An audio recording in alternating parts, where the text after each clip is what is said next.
সংঘর্ষের পরই পথ অবরোধ উত্তপ্ত সালানপুরের আচরা চাপে প্রশাসন। সালানপুর ব্লকের আচরা এলাকায় রাজনৈতিক সংঘর্ষের জেরে উত্তেজনা শুক্রবার সকালে অব্যাহত থাকলো।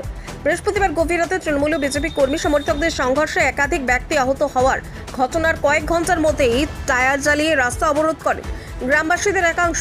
বিক্ষোভকারীদের দাবি, বিজেপি কর্মীদের উপর হামলার প্রতিবাদে এই কর্মসূচি। খবর পেয়ে দ্রুত ঘটনাস্থলে পৌঁছায় রূপনারায়ণপুর ফাঁড়ির পুলিশ। পুলিশের হস্তক্ষেপে অবরোধ উঠে যায় এবং পরিস্থিতি নিয়ন্ত্রণে আসে। রাতের সংঘর্ষে আহতদের বিভিন্ন হাসপাতালে চিকিৎসা চলছে বলে জানা গিয়েছে। ঘটনাকে কেন্দ্র করে দুই রাজনৈতিক দলই একে অপরের বিরুদ্ধে হামলার অভিযোগ তুলেছে। তবে অভিযোগগুলির স্বাধীনভাবে সরকারি যাচাই এখনো সামনে আসেনি।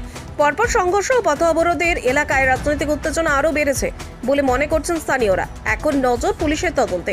এই ঘটনার প্রকৃত কারণ উদ্ঘাটন এবং এলাকায় শান্তি ফেরানোই প্রশাসনের সামনে সবচেয়ে বড় চ্যালেঞ্জ। মেরে দিয়েছে, চোখটা কানা হয়ে গেছে, আমার ছেলের মাথা ফাটাই দিয়েছে। তার জন্য আমরা এই পথ অবরোধ করেছি। কি কেন হয়েছে এই ঘটনাটা? কেন হয়েছে? কেন হচ্ছে? ওদের অত্যাচারে। কাদের অত্যাচার? পল্লব তিয়াড়ি মেরেছে, চোখে পাঁচ দিয়ে মেরেছে, বন্দুকের বাটে করে মেরেছে। তো তার জন্য বন্দুকের বাটে করে মেরেছে, চোখটা কানা হয়ে গেছে, আর পাঁচে করে ছেলেটার মাথা ফাটাই দিচ্ছে। এবং আর বিচার চাই। দেখো আমরা চাই যে আমরা বারবার ওর কেন জন্য আমরা করে খেটেছি, আমরা ও কিসের একদম তো অপরাধ? খাটিনি। আজকে হরিদার সঙ্গে খেটেছি বলে আমরা মার খাচ্ছি। পথ অবরোধ করেছি। হরিদার সঙ্গে আমরা খেটেছি বলে আজকে আমরা মার খাচ্ছি। আমরা ওকে নিয়ে এলো হরিদাকে এখন অব্দি মার খাচ্ছি আমরা টিএমসির হাতে। 10-12 জন ছেলেকে মেরেছে, হাসপাতালে ভর্তি আছে। আমাদের কথাটা বলুন এই, যে এইভাবে আমরা 10-12 ছেলেকে বিজেপি মেরেছে। কর্মীরা মার কেন খাবো? না, কোনো রকম এগুলো সাজানো ঘটনা। বিজেপি কখনো মার ধরে রাজনীতিকে বিশ্বাস করে না, কোনো দিন না। আপনারা এতদিন পর্যন্ত দেখেছেন যে বিজেপি কোনো তৃণমূলের মাথা ফাটিয়ে দিয়েছে, এই করে দিয়েছে, এমন কিছু দেখেছেন?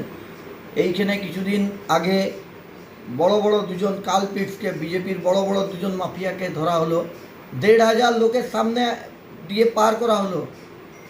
তাহলে পুলিশ কিসের জন্য এটা পার করতে পারলো? 1,500 লোকের মাঝখানে অসিত সিংকে কীভাবে গৌরান্ডি বাজার থেকে নিয়ে গেল? কারণ জানে, পুলিশও জানে যে এইখানে বিজেপি কর্মীরা বা এখন যে সরকার চলছে সেই সরকার অনুশাসিত।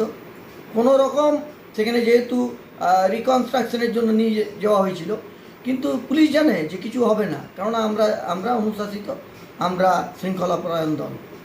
আর যারা শৃঙ্খলাপরায়ণ নয় তারা হয়তো রাতের অন্ধকারে এমনি পূর্ব পরিকল্পিতভাবে তৃণমূলের আশ্রিত যারা এই গুন্ডা বাহিনী আছে তাদের নিশ্চয়ই এটা প্রি প্ল্যান ছিল।